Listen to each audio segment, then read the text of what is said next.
Hi friends, இது உங்கள் தமிழச்சி channel.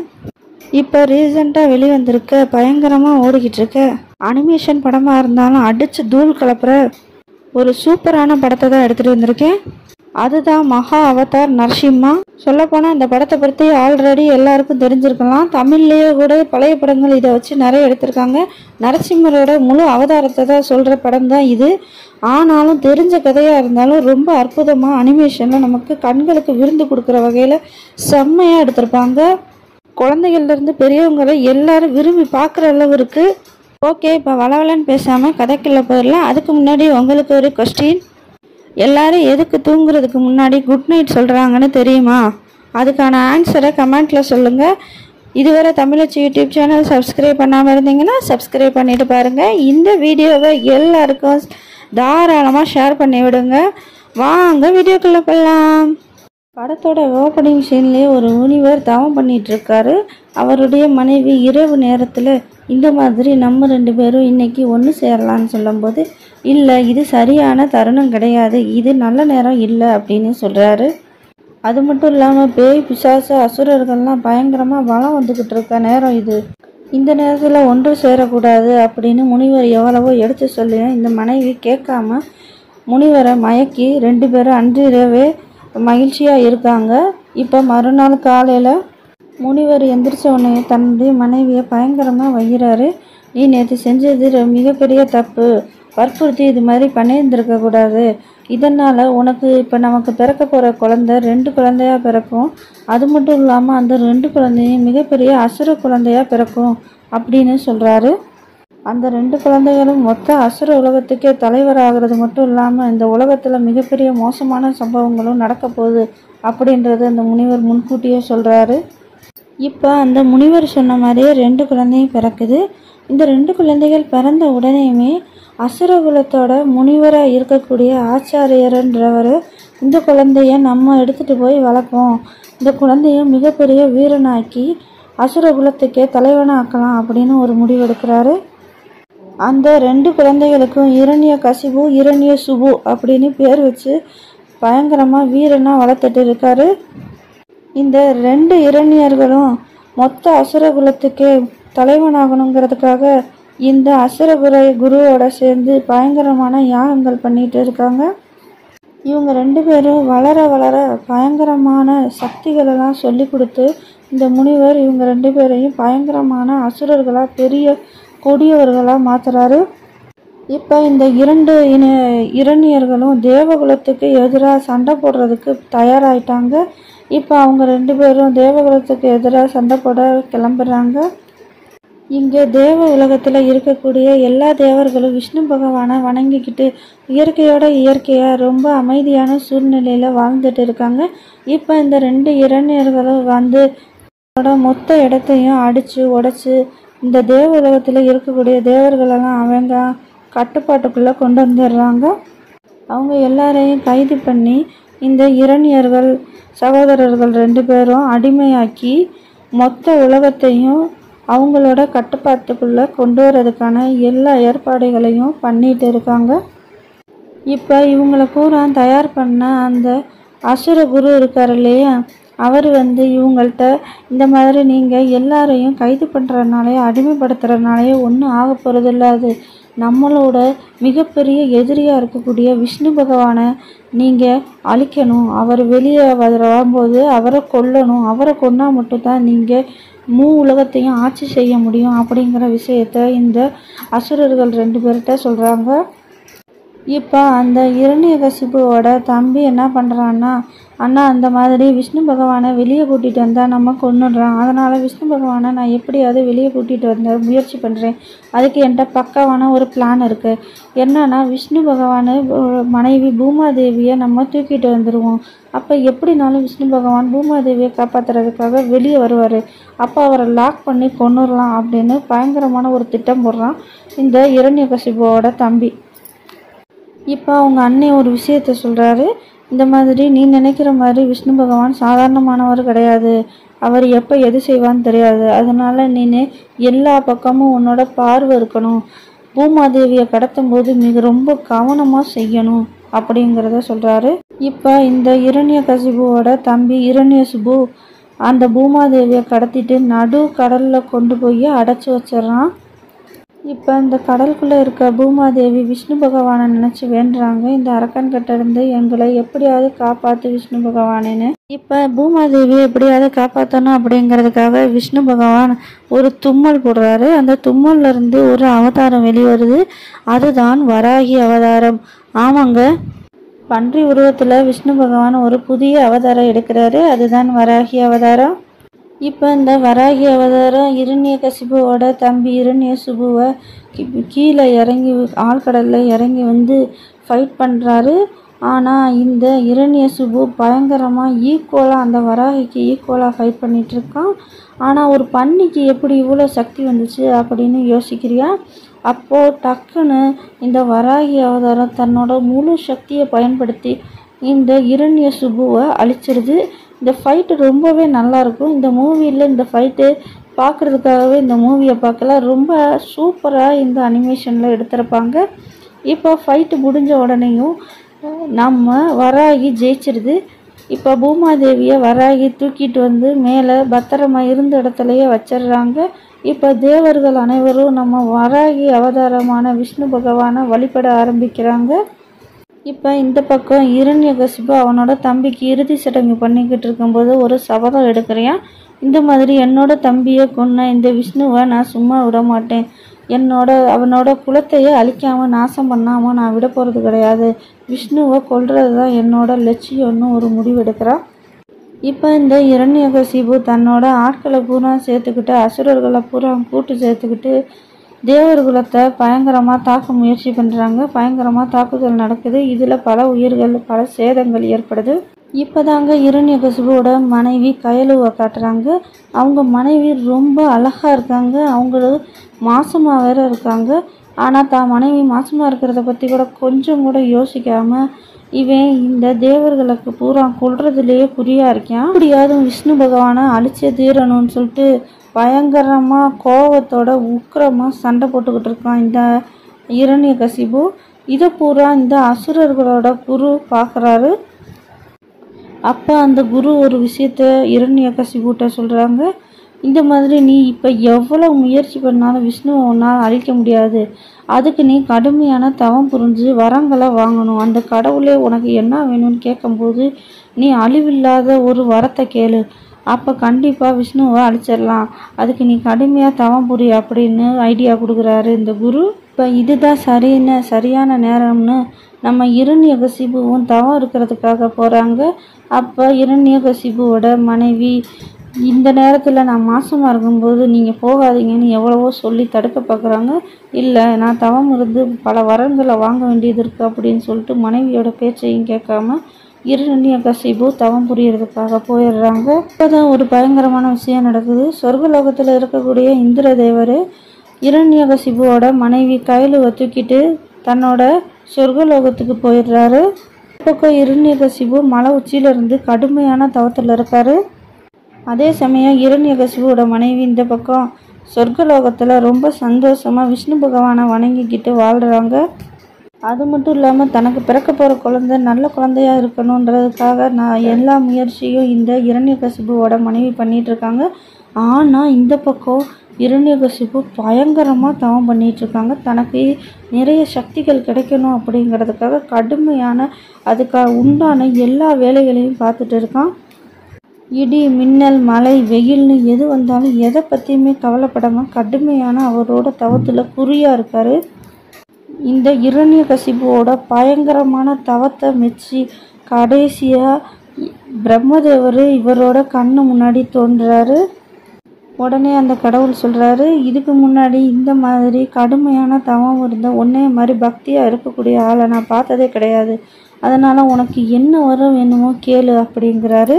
இப்போ இதுதாண்டா சாக்குன்னு அந்த இரண்யகசிபு, இந்த பூமியில் உங்களால் படைக்கப்பட்ட மனிதர்களாக இருந்தாலும் தேவர்களாக இருந்தாலும் அவங்களால எனக்கு அழிவு ஏற்படக்கூடாது, பகல்லையும் இரவுலையும் எனக்கு அழிவு ஏற்படக்கூடாது, வீட்டுக்கு உள்ளேயோ வெளியவோ எனக்கு அழிவு ஏற்படக்கூடாது. எந்த ஆயுதங்களாலும், உயிருள்ள ஆயுதமோ உயிரற்ற ஆயுதமோ எந்த ஆயுதங்களாலும் எனக்கு அழிவு ஏற்படக்கூடாதுன்ற வரத்தை பிரம்மதேவர்கிட்ட இரண்யகசிபு கேட்ட உடனே ஒரு நிமிஷம் பிரம்மதேவரே ஆடி போயிட்டாரு. இந்த வரத்தை என்னால் எப்படி கொடுக்க முடியும்னு யோசிச்சவர் இந்த இரண்யகசிபுவோட கடுமையான தவத்துக்கு இந்த வரம் ஒர்த்து தான் அப்படின்னு யோசிச்சு, நீ கேட்குற வரத்தை நான் கொடுக்குறேன்னு கொடுத்துட்றாரு. அவன் பயங்கரமான பவர்ஃபுல்லான மேனாக ஆகிறியான். அவனை யாராலையும் அழிக்கவே முடியாதுன்ற அளவுக்கு சிரஞ்சீவியாக ஆகிறியான்.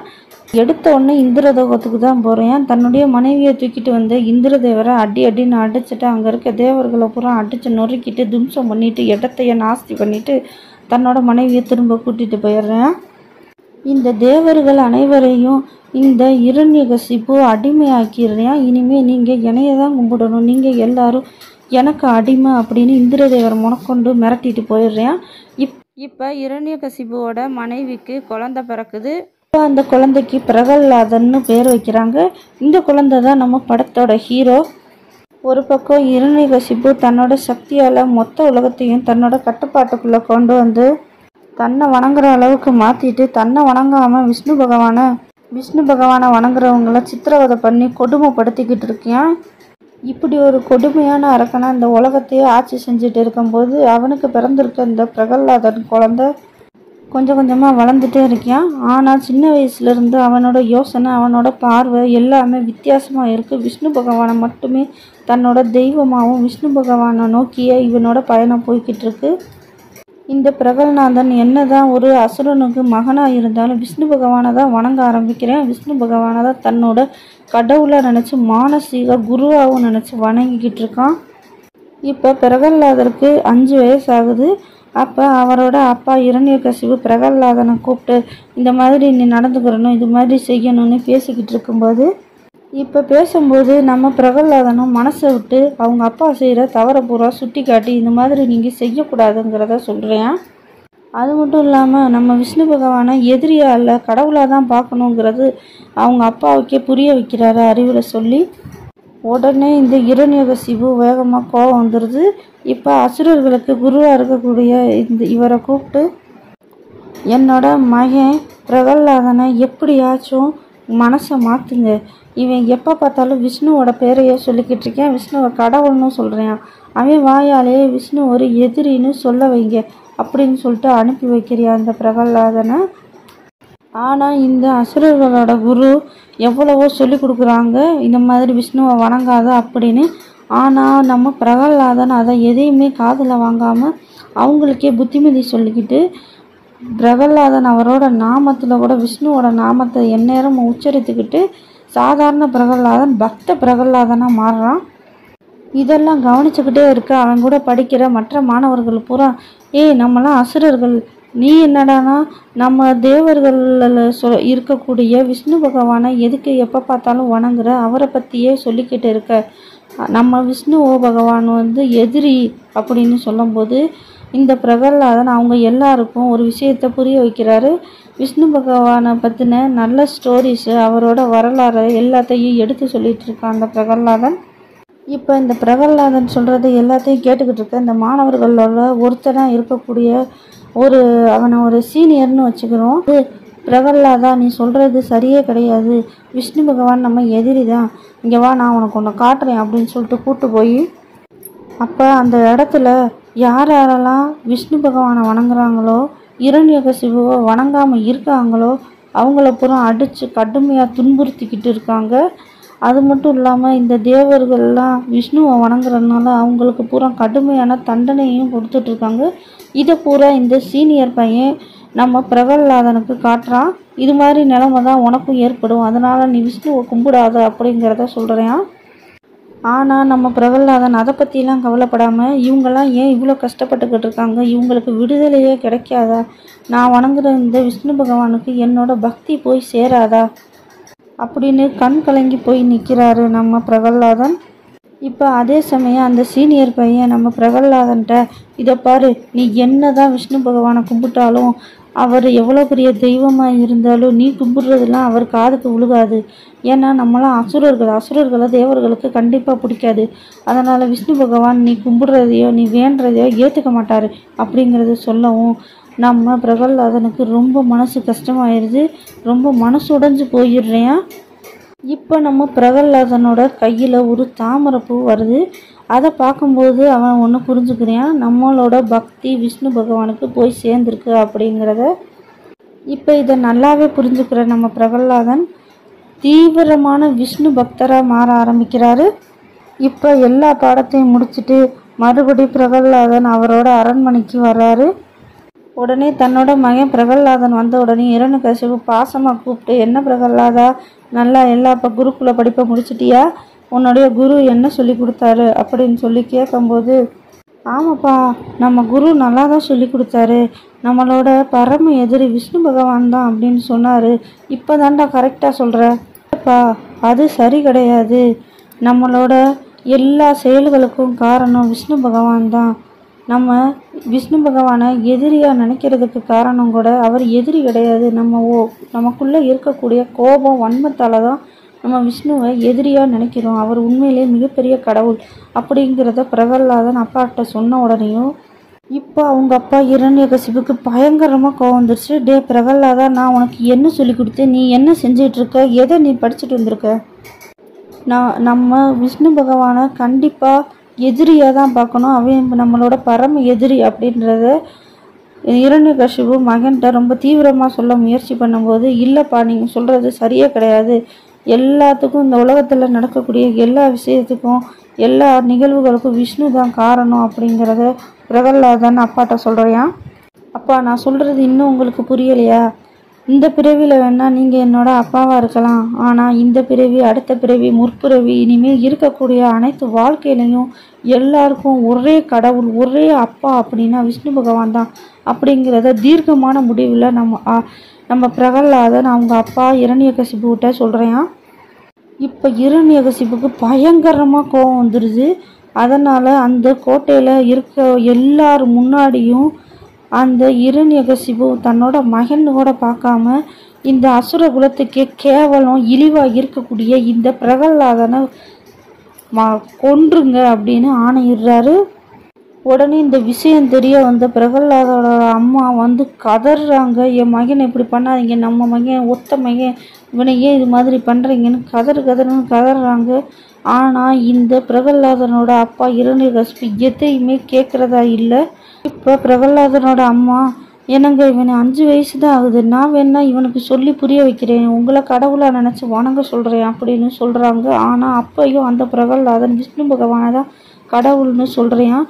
இரண்யகசிபுக்கு பயங்கரமாக கோபம் வந்துடுது.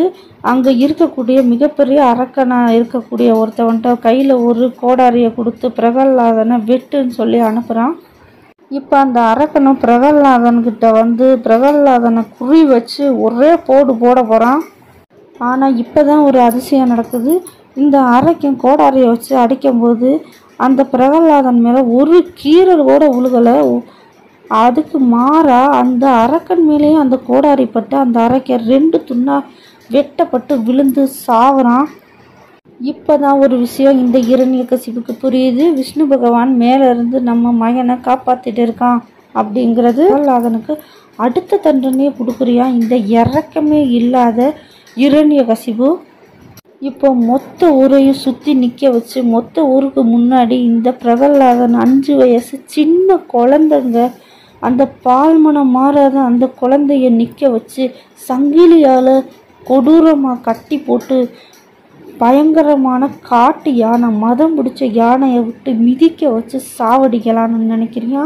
பாவம் அந்த பிரகலாதன் அப்பவும் கூட தன்னோட மனசில் இருக்கக்கூடிய தெய்வமான விஷ்ணு பகவானையே கண்ணை மூடி நினச்சிட்டே அந்த இடத்துல உட்காந்துருக்கான், படுத்திருக்கான்.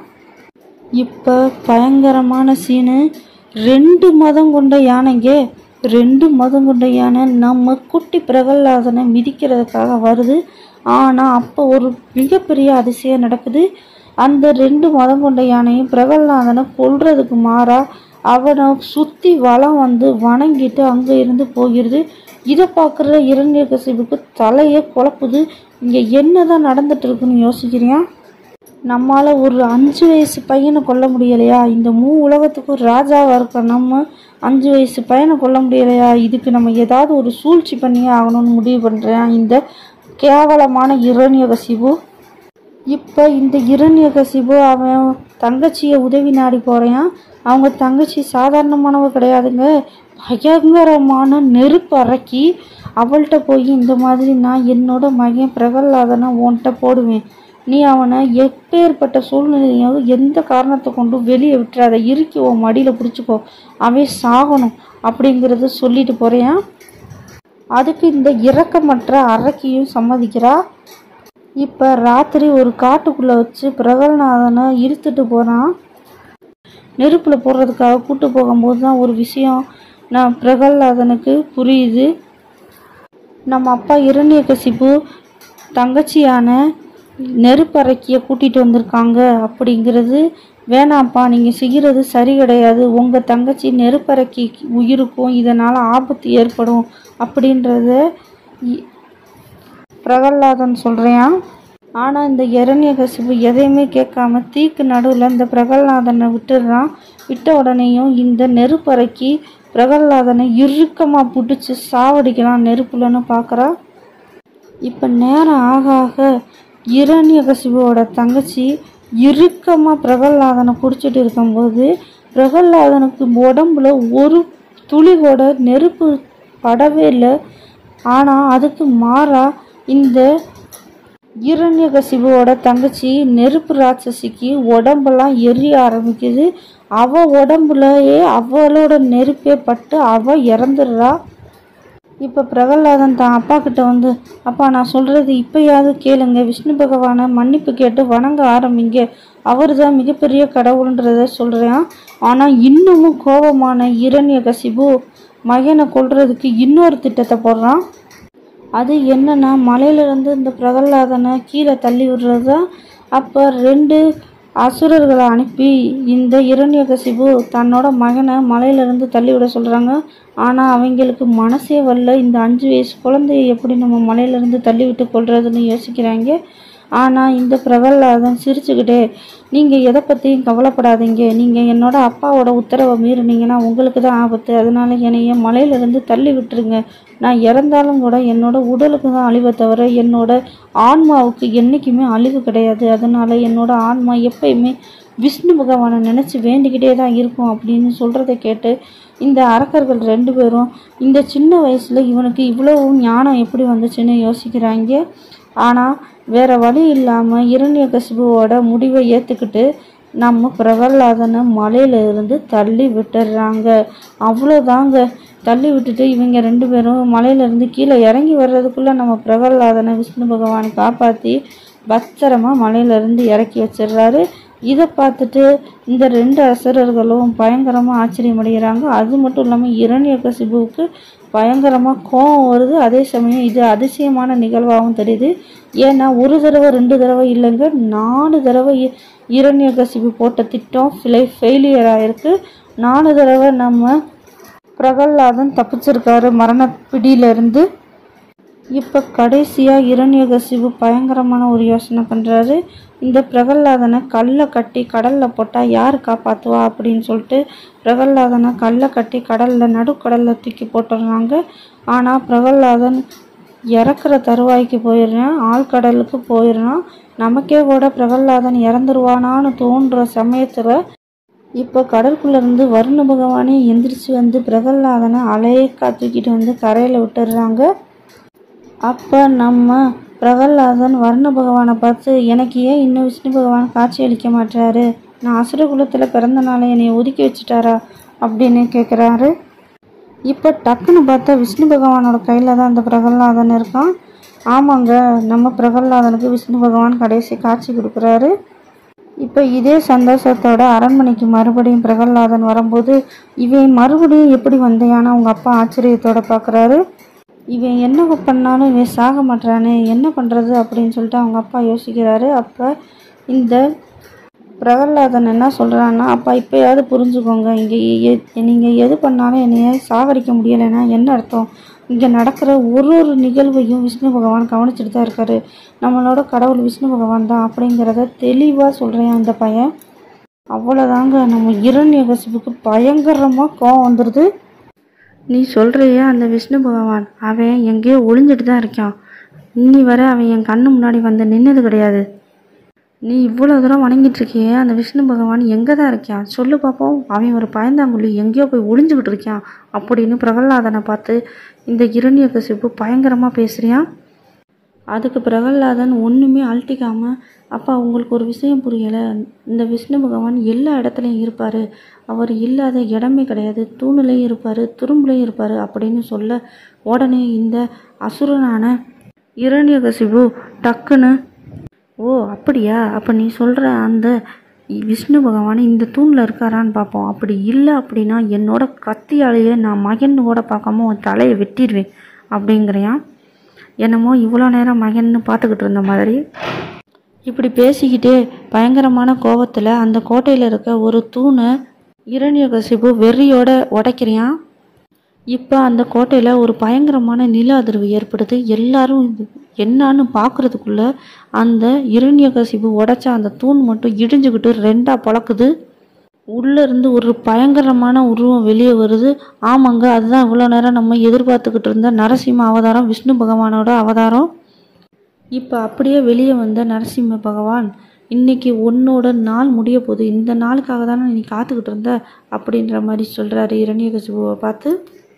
வாடா இப்போ நேருக்கு நேர் மோதிக்கலாம் அப்படின்னு சொல்லிட்டு விஷ்ணு பகவான் இந்த இரண்யகசிபுவை பார்த்து கூப்பிட, இப்போ இரண்யகசிபு அவனோட ஆயுதத்தை எடுத்துகிட்டு வரான். இப்போ ரெண்டு பேருக்குள்ளேயும் பயங்கரமான சண்டை ஓடிக்கிட்டு இருக்கு. அப்போ அந்த சண்டையோட முடிவில் இரண்யகசிபு, என்னை யாராலையும் அழிக்க முடியாது, நான் கடவுள்கிட்ட வரம் வாங்கியிருக்கேன் அப்படியே சொல்லிக்கிட்டே இரண்யகசிபு மிகப்பெரிய உருவமாக மாறுறான். ஆனால் இப்போ அவனை மீறி மொத்த பிரபஞ்ச அளவுக்கு ஒரு உருவம் வந்து நிற்கிது.